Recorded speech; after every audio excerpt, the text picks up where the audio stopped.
You know, Cindy, you are going to be one of the faces of Allison Allies. And as you know, this year we are hoping to raise $15,000 to support a KU researcher, Dr. Danny Welch.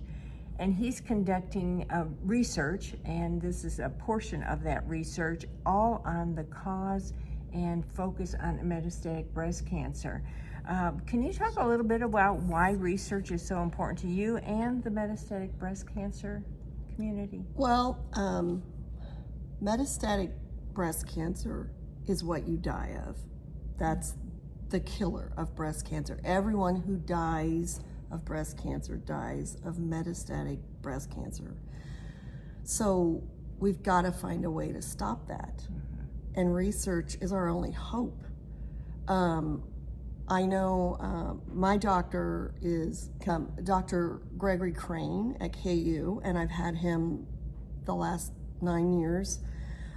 He was so excited, actually, when he realized I had the type of cancer that I have, the HR positive, HER2 negative, because at the time, like this was in whatever, September, August, and like in March of that same year, the FDA had approved a chemo pill called Ibrance, and it is specifically for this type of cancer, stage 4.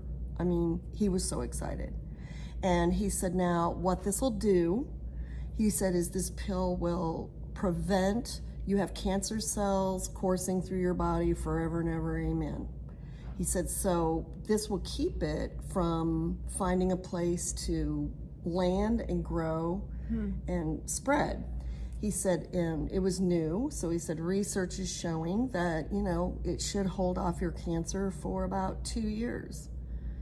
And I was like, okay, well, in 2 years, maybe we'll find something else. He did tell me, he said also, he said, your type of cancer is very manageable. He goes, I can't cure it. I can't ever look at you and say it's gone. Because he goes, on a molecular level, it will be there forever. He said, but I have a lot of weapons in my arsenal, is how he said it. And he said, we can manage it for a while, for a long time, is what he said. And then I made the grave mistake of asking him, to an oncologist, what exactly is a long time? Yeah. He goes, well, you know, like 10 years. Yeah, I'd take a day off school. What I would do is when I would get shocking and bad news, we have a theater room in our house in the basement, and it's very dark, and you can just shut out the world. And I would have to go down there and just wrap my head around this new fact or reality.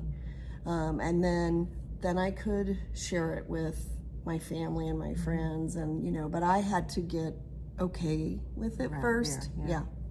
You know, I realized early on that when it came to my children, especially, I set the tone. And if I'm hysterical, they're going to be hysterical. Yes. And I don't want them to be hysterical. So I would wrap my head around it and get it adjusted to it before I shared it with my children, and then I would share it with my friends. But you know, this research is our only hope. It is our only hope. And it takes so much money, and I am grateful there are people smart enough to do it, because personally, I have no idea. But I've heard some kind of exciting things on the news, and I always take them to Dr. Crane. I'm like, I heard this, is this true? And you know, but it's our only hope. I think that research, so often people don't understand how much it takes, how long it takes, how many subjects it takes, how many times they have to look at cells and tumors, and it's just so important. And you're right, I agree with you. We're so fortunate that there are people like Dr. Welch who are willing, and this is their passion. Yes. And this is their focus, and being able to be those researchers. And I'm just hoping that Allison Allies can help in just a little way to help spring forward that research. Because I feel like, speaking for myself as a metastatic breast cancer surviving person, that I'm in like this ocean, and you're just like screaming for help. And so, yeah, these doctors come along and it's just like they've thrown that life ring at you, and maybe you're not going to get out of the ocean, but at least you're not going to drown right now. Yeah, So and it's hope. that's a hope. I know. Also, another thing is KU has now an at-risk clinic that, like, one of my daughters is already in, and then my younger daughter is in the process of getting in, and it's just for young women who are at risk. Yeah. For whatever factors, and it's not easy to get into this clinic, but you have to present a lot of, like, my daughter had to present paperwork, all my tests and BRCAs and all this stuff, but she's now getting, like, she's 36, she's getting mammograms once a year and MRIs once a year. Yeah. So then it helps.